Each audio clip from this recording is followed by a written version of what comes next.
सवाल ये आता है कि नीतीश जी की भी एक लंबा समय हो गया, एंटी इनकम्बेंसी एक वर्ड है जो अक्सर यूज़ होता है हमारे जब भी हम इलेक्शन कवरेज करते हैं। तो एक तो वो है, दूसरा उनकी सेहत को लेके भी कई बार सवाल उठ रहे हैं। कुछ ऐसे एक्शन उन्होंने पब्लिक में किए जिससे लोगों के मन में संदेह है। ये भी एक संदेह है कि अगर आपका गठबंधन जीत जाता है तो क्या नीतीश कुमार को कंटिन्यू करेंगे एज अ सीएम या नहीं करेंगे। उनके नीतीश कुमार को लेकर एक बड़ा क्वेश्चन मार्क है। इस पर आप कुछ कहना चाहेंगे, क्योंकि आप बहुत करीब रहे हैं सारे जेडीयू के सिस्टम के और अब बीजेपी के सिस्टम के। एक पत्रकार के तौर पे मैं आपको पहले अपनी दृष्टि नीतीश जी के बारे में बताऊं। सर अब आप पत्रकार के हिसाब से नहीं, नहीं, आप तो मैं अभी जब बात कर रहा हूं तो मेरी वो दृष्टि भी है, क्योंकि उससे मैं चीजों को समझता हूं। नीतीश जी का कोई विकल्प बिहार में नहीं। आज जितने नए लोग क्षितिज पर देख रहे हैं उनमें विजन की तुलना अगर आप कहें तो नीतीश जी का मुकाबला आज किसी से नहीं है। फार एट।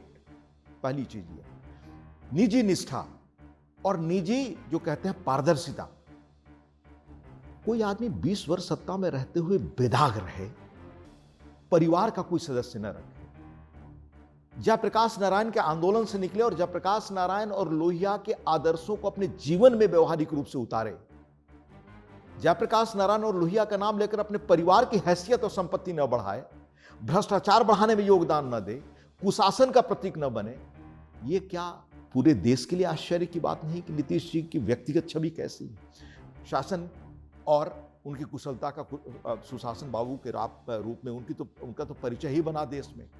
वो चीज मैंने आपको बताई। सेहत का जहां तक सवाल है, मुझे लगता है कि सेहत ये जीवन में हम सबके उसमें एक उम्र एक सच है, पर नीतीश जी की जितनी बातें हैं आज भी मर्यादित आती हैं। मुझे लगता है कि सारी चीजें एक सुनियोजित ढंग से चुनाव में प्रचारित की गई।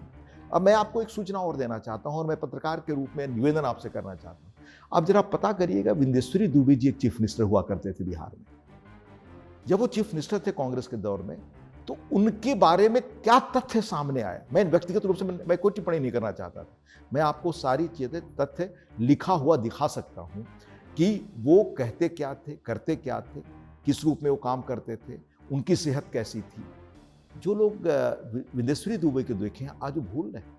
एक उनके मुकाबले कोई ऐसी चीज नीतीश जी के बारे में सार्वजनिक रूप से नहीं है जिसके बारे में कहा जा सके कि उनकी सेहत तो कोई यू आर सेइंग समस्या। All is well with Nitish. Yes, आप उनके बयान देखिए, बड़े मर्यादित, बहुत ही। तो आपको लगता है बीजेपी कंटिन्यू करेगी अगर बीजेपी की ज्यादा सीटें भी आती हैं तो? ये गठबंधन के नेता तय करेंगे, ये मेरा दायरा नहीं है।